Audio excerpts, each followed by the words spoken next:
Muy buenas noches, ¿cómo están? Sean bienvenidos a esta nueva edición de Campus USACH, acá por la 94.5 FM y también nuestro canal de YouTube con nuestras académicas del plantel desde distintas facultades. Esta ocasión está nuevamente Andrea Yeftanovich, escritora y académica de la Facultad de Humanidades, ¿no? Académica de Literatura, por supuesto, de la FAU. Lorena Zuls, bióloga y académica de la Escuela de Medicina. Y Leonor Huerta, física y astrónoma de la Facultad de Ciencia, todas desde nuestro plantel la USACH. ¿Cómo están? Bienvenidas. ¿Cómo han estado en estas semanas? Cuéntenme. Buenas noches. No Aquí sé si me escuchan, estamos. Bien, Andrea. Písense nomás y para el bien, saludo no hay problema. soportando el frío, que ha sido Sí. efectivamente unas semanas frías, eh, deseando la lluvia y bueno, preocupada por la sequía, no llovió prácticamente en este invierno y nada, un poco aprovechando estas aperturas que está teniendo Santiago. Sí, y cuando están los índices también de la epidemia acá en Chile, ¿no? Bastante más bajos de los últimos 15 meses, de hecho, el del día de hoy, pero también me preocupa lo que está pasando sin duda con la variante Delta, que la estamos viendo en el hemisferio norte. Leo, tú como también física y astrónoma, ¿te impactaste o no con lo que declararon en este informe, ¿no? De intergubernamental para las Naciones Unidas respecto al cambio climático? Porque nosotros entrevistábamos gente acá en la radio, sobre todo activistas ambientales y científicos, y decían que ya hace rato venían diciendo lo mismo, que es irreversible muchos de los daños y que el factor humano es indudable en estos desastres.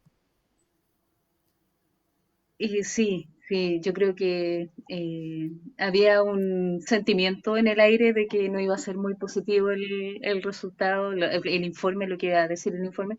Yo no lo he leído completo, he leído opiniones del informe principalmente, pero ¿cómo se llama? Pero también, pues, por ejemplo, justo ahora estoy eh, guiando dos tesis, dos seminarios de estudiantes de pedagogía sobre cambio climático, sobre sostenibilidad.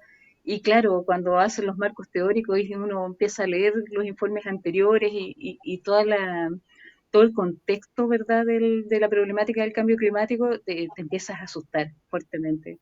Y uno empieza a decir, bueno, ojalá prime un poquito más la voz de la ciencia y la toma de decisiones basada en evidencia, oye, Mm. porque aquí no quiero parecer antipolítica ni antipartidos políticos, pero se necesita que haya una voluntad más transversal de escuchar lo que dice la ciencia.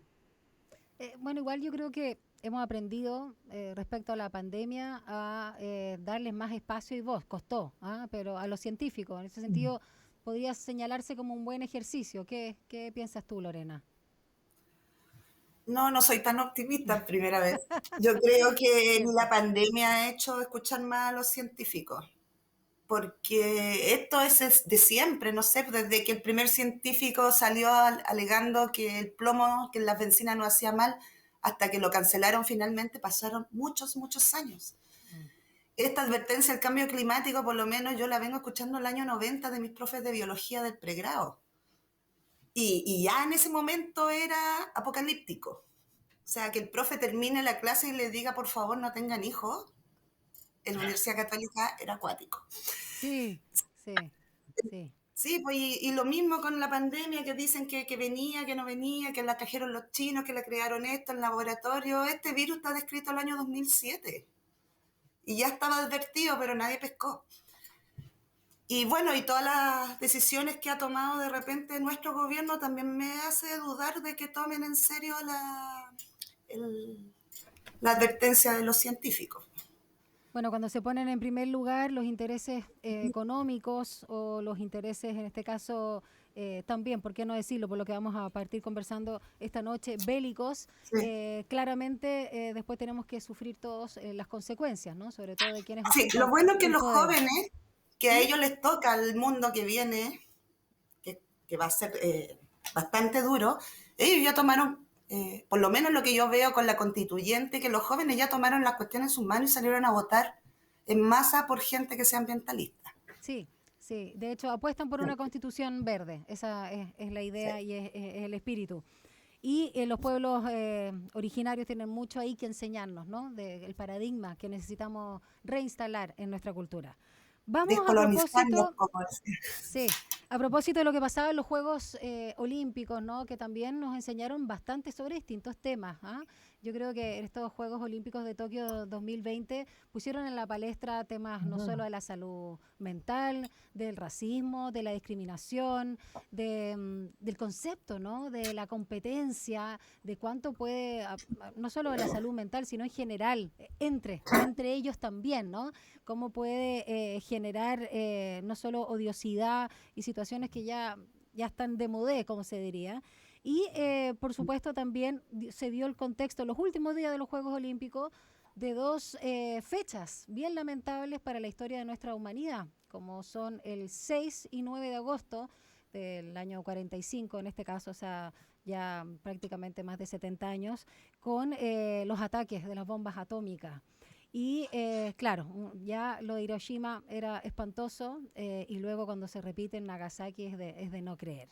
Y en ese sentido, vamos a partir hablando de ciencia, ¿no? Por eso también nuestras científicas y particularmente Leonor y bueno, Lorena también, danos un poco de luces respecto cuando, y lo decía también, respecto también al uso de la información que se maneja en la ciencia, ¿ah? Que cuando conviene, cuando se deja ahí en top secret.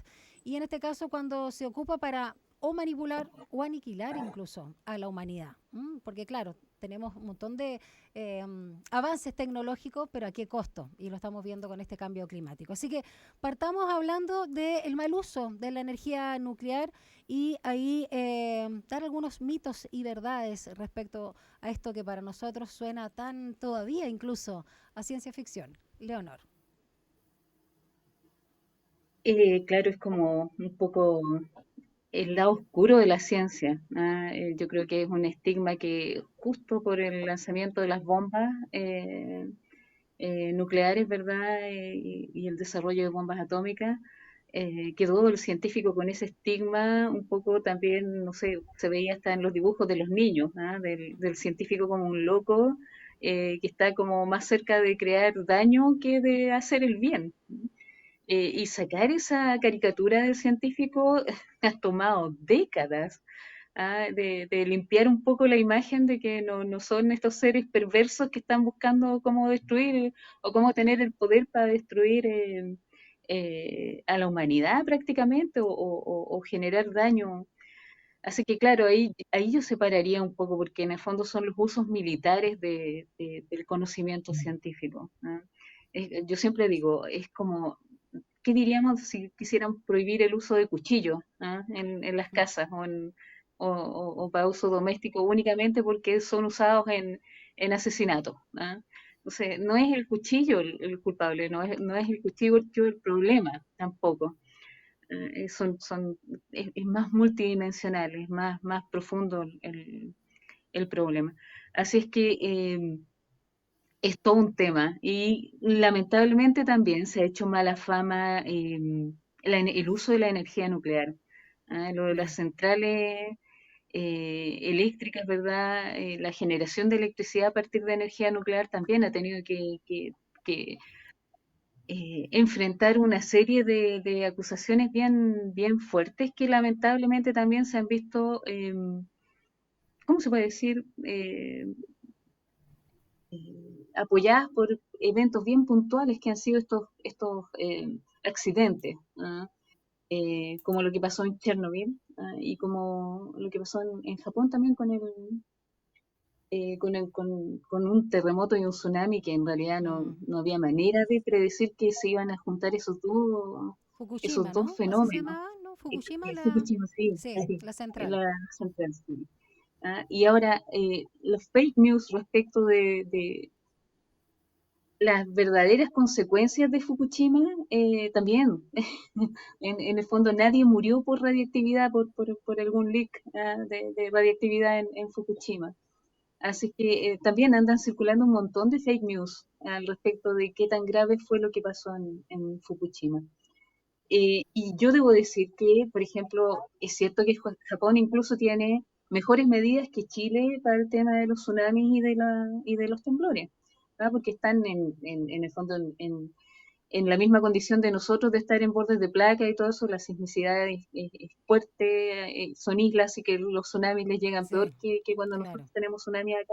Sin embargo, por ejemplo, acá que se respeta mucho el tema de la cota 40 como cota de seguridad, o sea, 40 metros sobre el nivel del mar, resulta que las olas en el tsunami en Japón superaron la cota. Entonces, en el fondo, no podían haber estado preparados a menos de que hubieran exagerado sobre las propias medidas de seguridad, y hay que decirlo, pues esto va acumulando evidencia histórica, las medidas de seguridad se van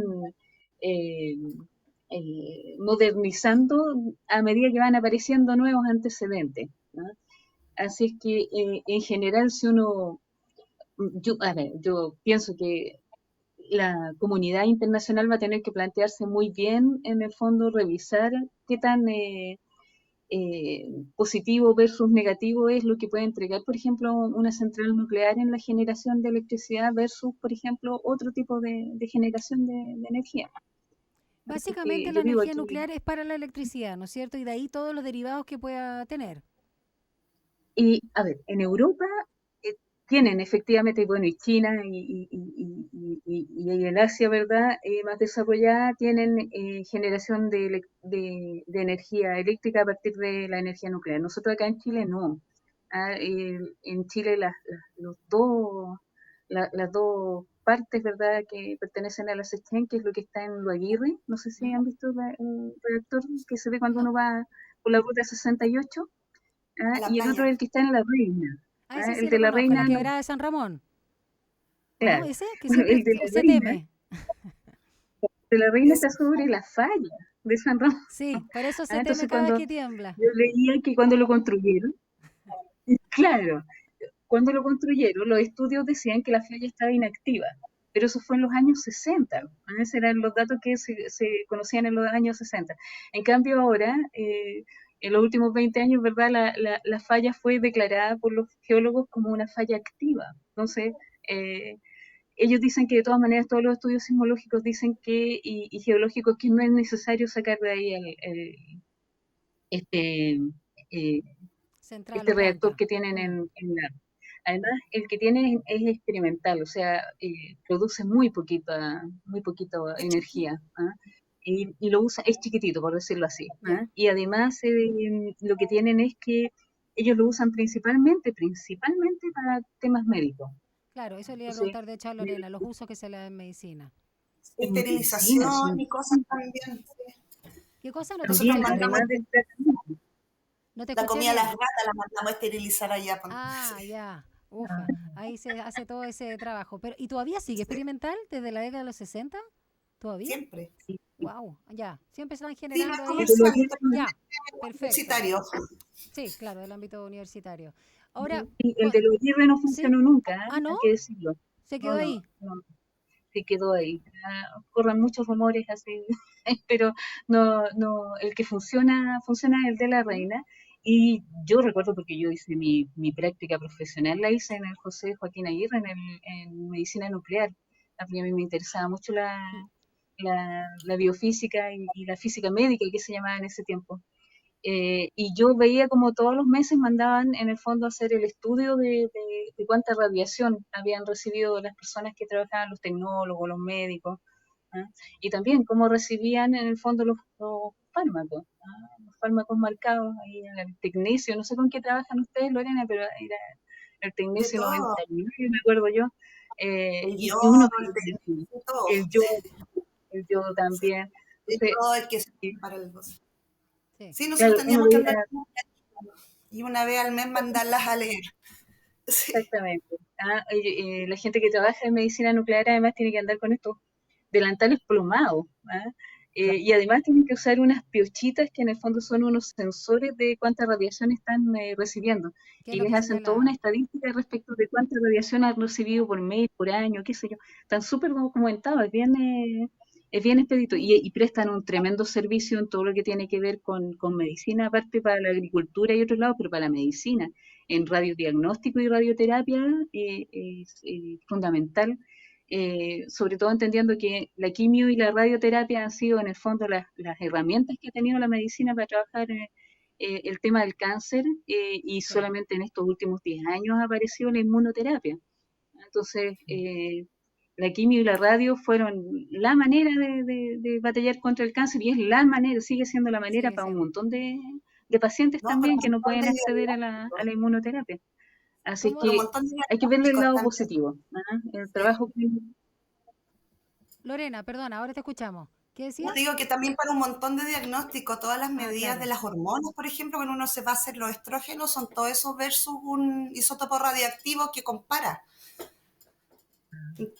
Sí, igual Entonces, para yo eso las se escucho y me sigue. da susto todavía. Sí, como que también tengo, me compré el estigma, vi mucho bonito animado con figuras extrañas, respecto a la energía nuclear. Así bien, es como muy poderosa, pero más que maligna, obviamente no voy a usar ese adjetivo, pero como muy peligrosa, potente, pero muy peligrosa. Y quiero retomar lo que decía Leonor Huerta respecto a estos estigmas, ¿no? Y las figuras y mitos de verdades en torno al uso de la ciencia con la figura también, ¿no? De Albert Einstein.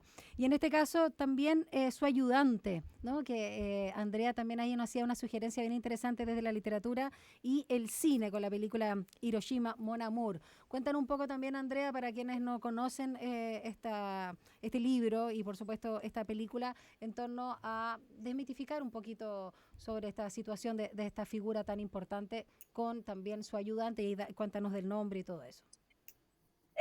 Sí, así es. Que esto que estamos comentando de lo poderoso que es la ciencia y los usos, pero de un poco de cómo depende de los seres humanos el uso de estas enormes herramientas, y acaban, bueno, de comentar Leonor y Lorena de los beneficios de estos hallazgos y de estas herramientas científicas que pueden tener tanto bien para la sociedad, para la salud y una serie de beneficios, pero al mismo tiempo como incluso para los mismos científicos fue una sorpresa, una mala sorpresa, el uso negativo que se dio a sus hallazgos.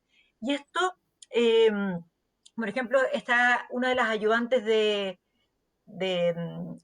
Albert Einstein de su laboratorio, que dice que cuando supo por las noticias del uso de la bomba atómica, hay una frase muy conocida de ella que es que dice, bueno, yo voy a colgar mi delantal porque nunca pensé que eh, este desarrollo que habíamos hecho de la energía nuclear, de la radioactividad sobre todo, iba a terminar en una bomba atómica de destrucción masiva. Y lamentablemente ahora se me olvidó el nombre, pero ella abandona un rol destacado que tenía en el equipo científico y se deslinda de todo el trabajo científico porque le es una sorpresa. De hecho, hay una escena muy similar con Marie Curie en la película. Quizás para los que no somos científicos nos puede Ujú. resultar más fácil ver la película de Marie Curie en Netflix. Sí, la vi. Un poco tiene su lado polémico, la película me pareció demasiado explicativa, pero también para ella es una sorpresa en donde terminan, bueno, su hallazgo, su descubrimiento y todo su trabajo intelectual en la ciencia. Y de hecho hay una escena donde en la misma película vinculan la figura de Marie Curie con los efectos negativos de la destrucción masiva. Y cómo estamos hoy en día por razones geopolíticas, a veces dependiendo de qué países eh, pueden tener este mal uso de la energía nuclear, ¿verdad? Como en cuanto a una bomba atómica, como de destrucción mundial. Y también quería recuperar algo que tú comentaste, Daniela, sobre los Juegos Olímpicos. No, me parece que es significativo que fuesen los Juegos Olímpicos de Tokio, esta ciudad, ¿verdad? Bueno, este país que fue azotado por estas dos bombas atómicas sin precedentes, que algún modo hubo puntos de inflexión a cómo se entendía el deporte. Yo quiero recuperar la imagen del atleta español que pudo haber ganado la carrera de medio fondo, pero dice, bueno, así no se gana haciendo trampa. Cuando el deportista etíope, si no me equivoco, se desorienta y piensa que llegó a la meta, ¿verdad? Y él, en vez de decir, bueno, me aprovecho de esto y yo eh, encabezo Adelante, la llegada a claro. la meta, lo empuja, ¿verdad? Y lo lleva y recibe la crítica Y le dicen, bueno, ¿cómo te perdiste la medalla de oro? Entonces dicen, no, pues así no se gana. Esas no son las leyes del deporte, no es lo que me enseñó mi familia, mi madre, sino que no hay que, una lección es que no hay que aprovecharse del más débil. Mm. Y yo lo acompaño a que efectivamente él tenía la carrera ganada por lejos, solo que si no entendió el mensaje en inglés o lo que sea, yo me gano mi segunda medalla con justicia, o bien eh, lo de la gimnasta, ¿verdad? Decir, bueno, yo... ¿La israelita? ¿O no? ¿Cuál? No, no, y también Biles, Ah, Biles, Simone Biles, claro, sí. Simone Biles, Sí, como, bueno, yo no soy, emocionalmente no estoy preparada, tengo que también que luchar con mis demonios sí, internos, hablaba ella. sí, Eh, fantástico. y también pensar en países que tienen una serie de dificultades y aún así consiguieron medallas.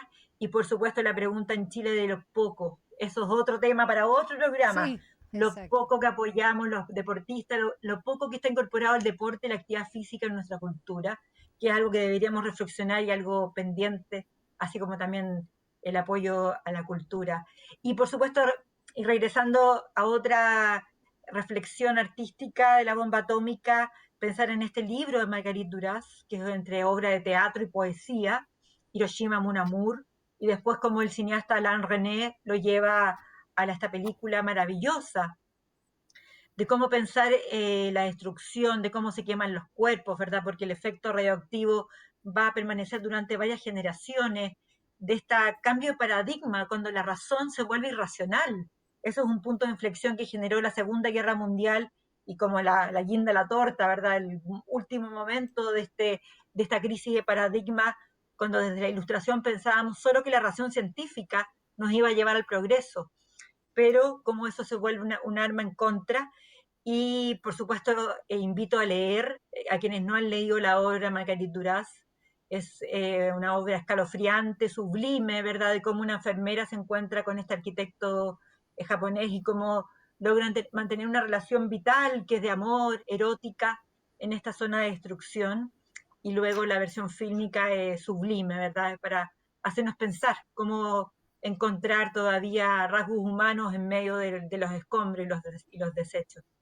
Para cerrar la idea que señalaba Andrea y retomando lo que también planteaban al inicio Leonor y Lorena en este cambio de paradigma, también pensando en el cambio climático, el uso de la ciencia o también esta sobreexigencia al ser humano en el producir.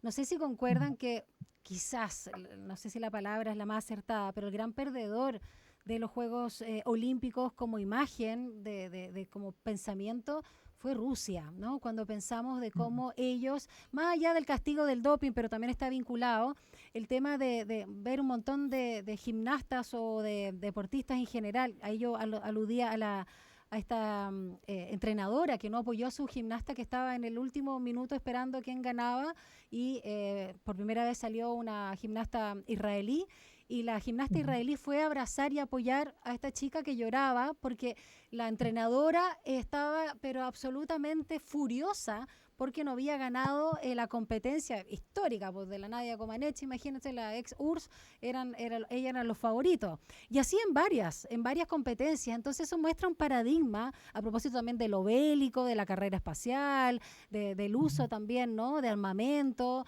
de esta cosa del imperio, ¿no? Que se empieza a destruir también como paradigma. Yo creo que también esa es una gran lección. Se me pasó el tiempo volando de este primer bloque, vamos a la música y ya regresamos en este campo Susach. Vamos con Solar, lo que eres tú.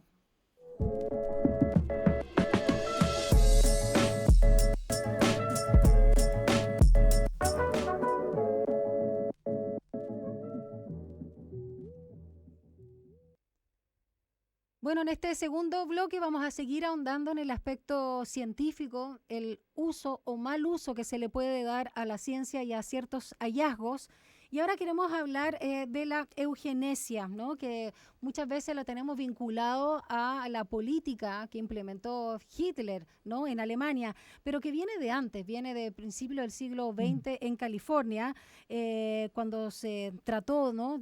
O sea, no se trató, se aprobó, fue uno de los primeros estados en una política de esterilización forzada para los llamados indeseables, ¿no? Particularmente criminales o personas con algunas patologías mentales mentales, ¿no? Eso que se le llamaba retrasados mentales, que también es algo que políticamente, no solo políticamente, éticamente incorrecto también hoy, y que incluso se usó también en muchos países para otros indeseables, como eran en este caso las gitanas y los gitanos en general, o cualquier otra raza que atentara, ¿no? Esta idea purista que tenían algunos países, como por supuesto lo que fue la Alemania nazi.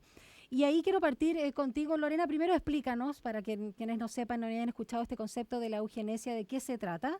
Y también ahí rescatar algunos casos, porque hay ya en la prensa actual, estamos hablando del siglo XXI, y incluso el último caso 2007, ya vamos a dar ese datito, donde se siguen haciendo presentes esos dolores y esas vergüenzas, ¿no? Del mal uso de la ciencia y de la biología en particular. Y ahí hay una figura bien interesante de mediado también de siglo pasado, Rosalind Franklin, que me gustaría que destacaras. Pero primero explícanos qué es lo que es la eugenesia. A ver, la eugenesia es la selección de ciertos rasgos genéticos de forma artificial. Nosotros lo hemos hecho siempre con la agricultura, no sé, pues el maíz antes de ser el rico choclo que comemos era casi un pasto, lo mismo que el trigo. O sea, el humano siempre lo ha hecho, pero cuando ahora entramos dentro de la misma especie es complicado. Igual, no sé, pues lo hicieron culturas antiguas, los egipcios que se casaban con los primos, y los europeos también, para mantener la pureza de la raza superior y blu, blu, porque ellos venían enviados por Dios, pero después se empezó a usar ya con esta rayadura que tenía Hitler de posicionar la raza aria como enviada por Dios, y para eso también se apoyó de un montón de otras cosas, que era Dios el que lo hacía superior y eso justificaba todo el resto. Se empezó a usar un poco y ahí empezaron los primeros experimentos genéticos también, bueno, y las esterilizaciones. Y ahora con todas las herramientas que hay para manipular el ADN,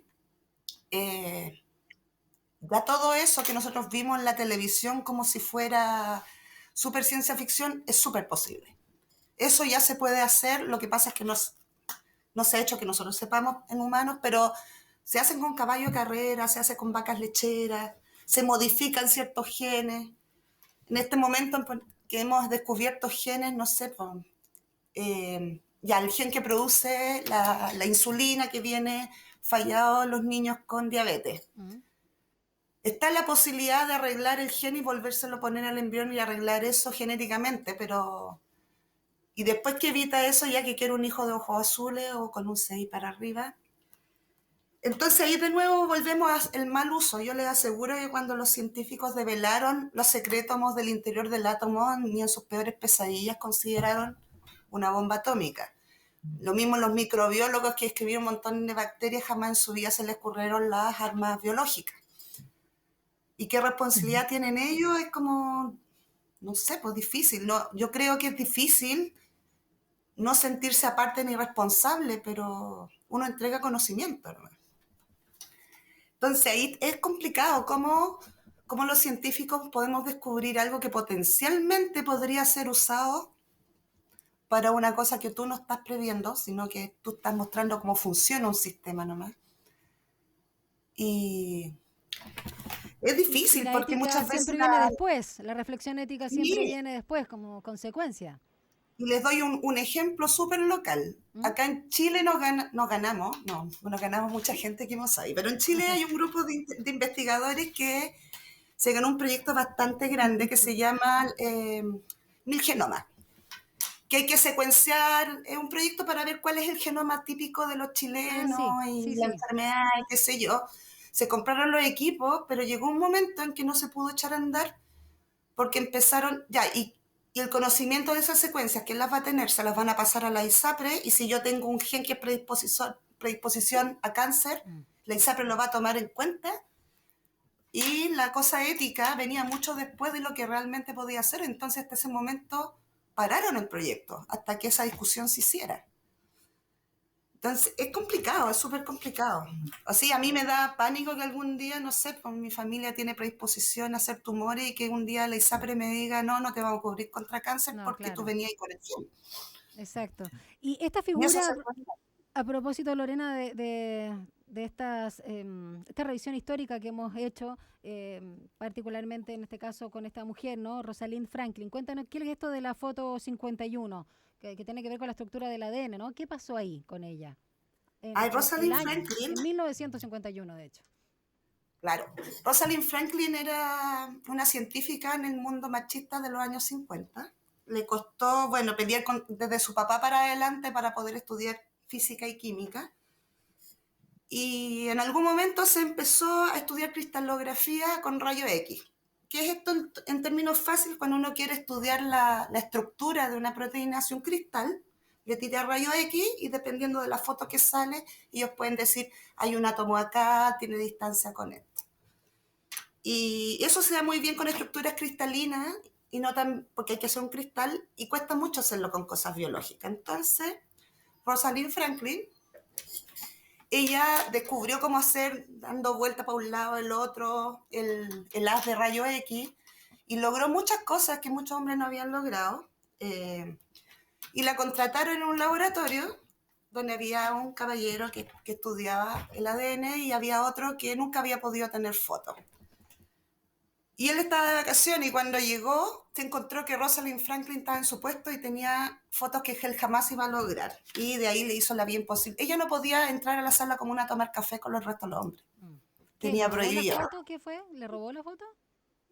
Sí, lo que pasa es que ella sacó la foto y para callado a este personaje se lo mostró a Watson y Crick diciendo, miren, y ella en su cuaderno dice el ADN, ya ella había dicho, está formado de dos partes que son complementarias, se la mostró a Watson y Crick, lo hicieron así, publicaron su paper, se ganaron el Nobel y ni siquiera le dieron las gracias, le robaron la foto, y ella en vez de pelear dijo, perfecto, y se fue. Lorena, perdón, ¿está temblando en tu casa? Pues algo se mueve, yo estoy medio María. Se mueve tu, no Ay, sé si tu... Ah, no, sí. el gato No, que que yo anda ya por estaba la... así como Sí. ay, se me movía el eje. El gato. Soy medio... El gato Ah, que el anda gato. caminando en el otro lado de la Genial, mesa. genial. No sé, Sí. a veces se ve la cola, me encanta cuando se ve la cola cuando pasa por los teclados. Oye, Me pasa bueno, por ese acá. uno, lamentablemente un caso más de, no solamente de invisibilización, sino literalmente de robo y pisotear, en este caso a las mujeres, no solo desde la ciencia, sino cualquier mujer, ¿no? Que se haya destacado por sobre un hombre y que en ese sentido la cultura, toda, lamentablemente, la Sí. sociedad ha Bueno, avalado hay un eso. ¿Mm? documental en Netflix que es muy ¿Sobre ella? bueno, que se llama, no sé si ustedes lo han visto, se llama Picture a Scientist, No. que es como la historia de un montón de mujeres y cuentan su historia de estos mismos personajes que yo le digo Watson y Crick. Hay una técnica que dice y de repente llega y me pone la mano en la pechuga y yo quedo helada. Y bueno, hay un montón de historias de científicas que cuentan y que cómo se juntaron las científicas alrededor de todo Estados Unidos, hicieron una declaración en Yale que cambió todo el paradigma en Estados Unidos de la discriminación de las científicas. Está muy bueno, yo se lo recomiendo, está en Netflix, se llama Picture a Scientist. Que me acordé, Bueno, y aunque en no es Chile, de ciencia, pero la película, perdón, no sé si vieron la película The Wife con la literatura. Andrea, ¿tú la viste? Ay, sí, Sí, qué que rabia. había Bueno, sido suscriptora fantasma, sí, cero gratitud y exactamente. ¡Ah! reconocimiento. Terrible, terrible. Más encima la engaña después el tipo. No, no, sí, es Uh, terrible.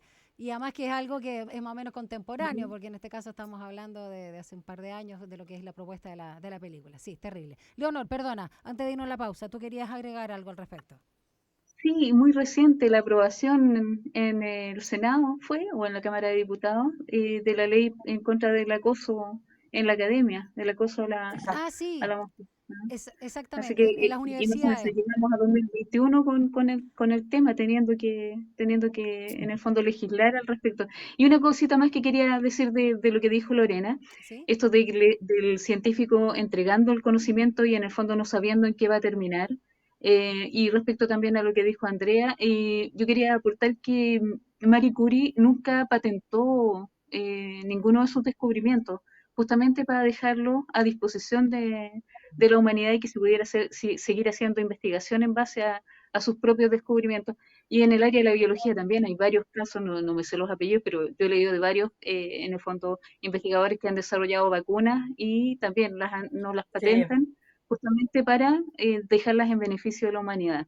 ¿Mm? se hablaba de la vacuna al polio, tampoco recuerdo el nombre científico que había ¿Mm? tomado esa decisión y ahí están los gestos loables y de muchos científicos.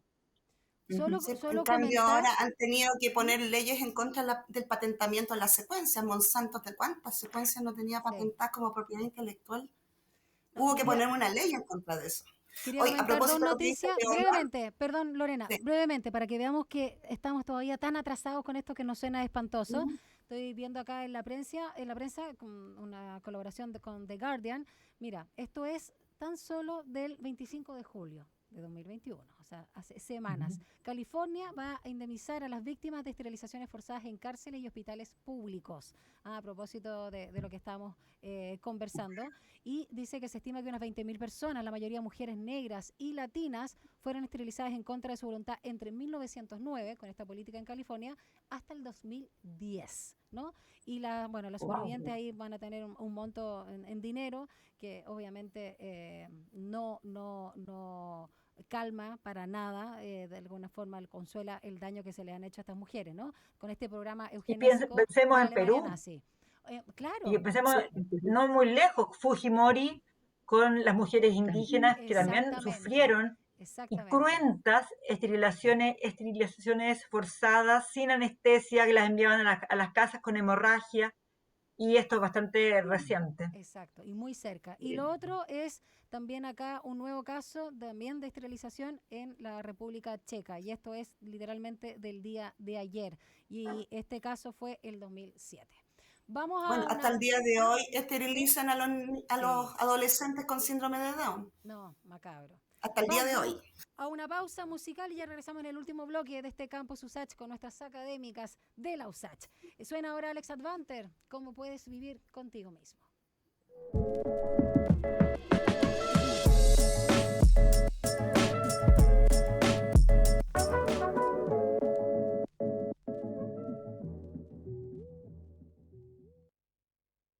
Bueno, y en este último bloque, acá en la 94.5 FM y también en nuestro canal de YouTube de Radio USACH, vamos a centrarnos en la cultura, las posibilidades que se están abriendo literalmente ahora con este escenario de la pandemia que estamos viviendo en nuestro país.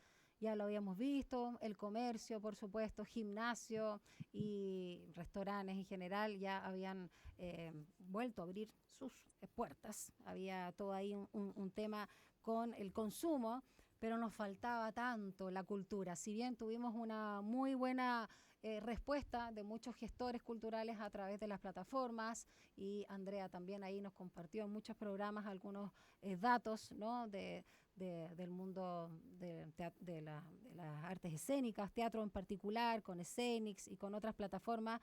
Y ahora ya junto con los cines, los teatros de nuestro país también van a llegar con una propuesta, están llegando con propuestas presenciales. Así que quiero partir con eso, pero antes una noticia que también alertó al mundo de la cultura, ¿no? Que lo comentábamos nosotros antes de salir al aire, que es la designación del exalcalde de la comuna de Santiago, Felipe Alessandri, en la dirección de el GAM. El GAM no es cualquier centro cultural.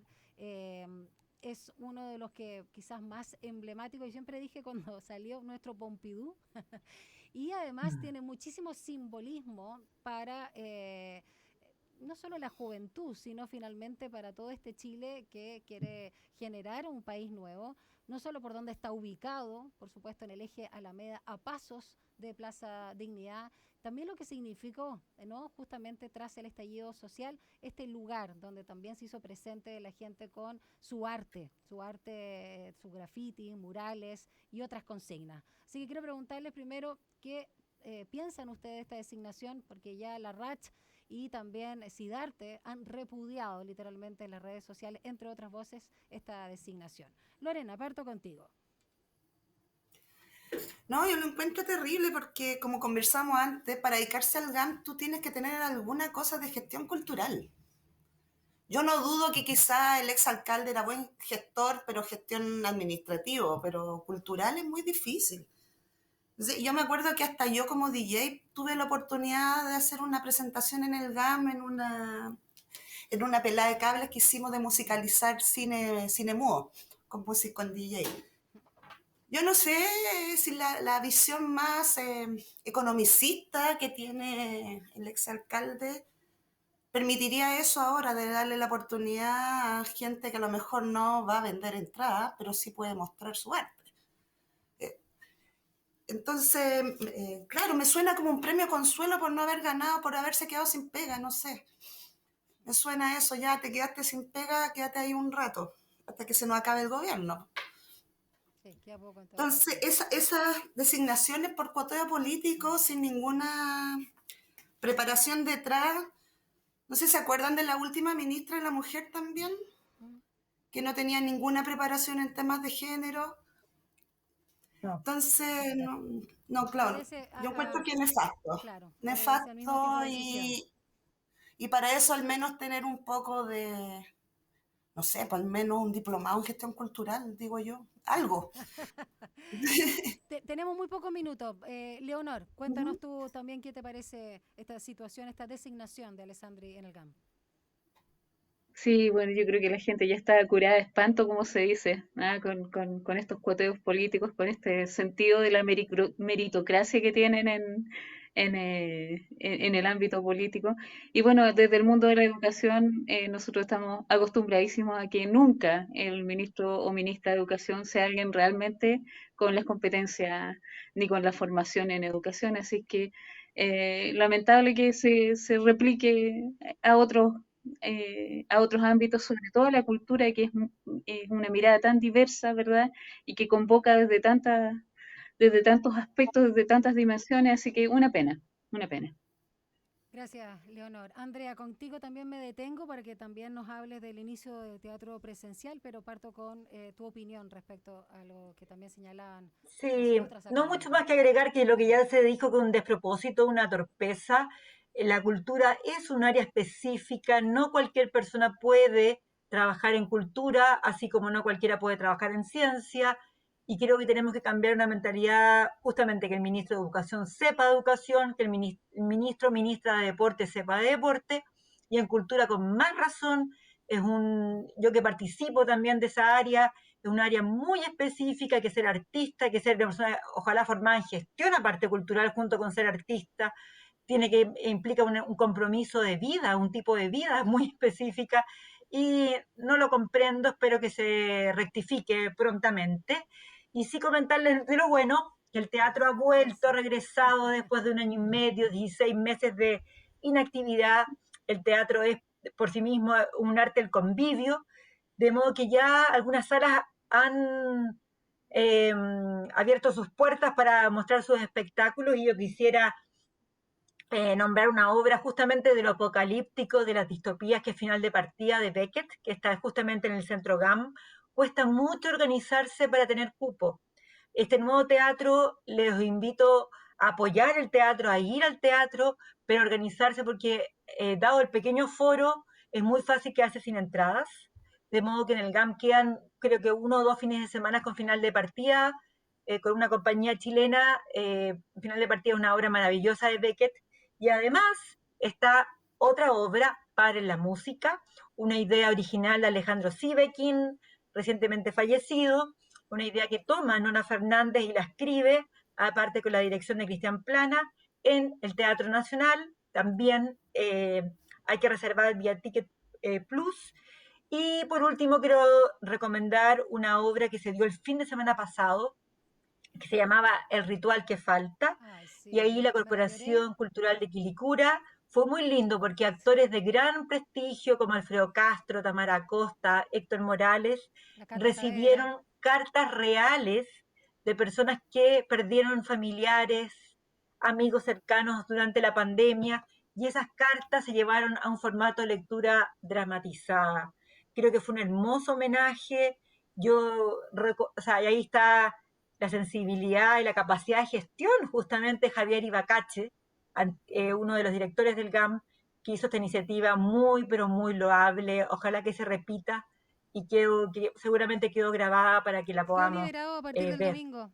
Sí, a partir del Sí, domingo 8 quedó liberado. Yo lo vi en vivo también, ¿no? Cuando lo transmitieron ahí en sí, streaming. Sí, muy también. emocionante. La verdad que muy, muy Bellísima. Y fuerte. realmente un ritual que Bellísimo. faltaba como acompañarnos todos en este duelo y esta alianza entre ciudadanos comunes y corrientes y artistas que logró un proyecto muy valioso. Ya, para finalizar y resumiendo lo que nos señalabas, Andrea, entonces en Teatro Nacional, en el GAM, Para la música, eso, sí, para la música, en el música, Nacional, en el GAM, la de sí, Beckett, que se llama final de de partida, partida, y bueno, y lo que sí. quedó en la Corporación Cultural de Quilicura, ahí en este caso con el ritual que faltaba, Sí, que y es una belleza. prontamente van a abrir algunos, bueno, los cines.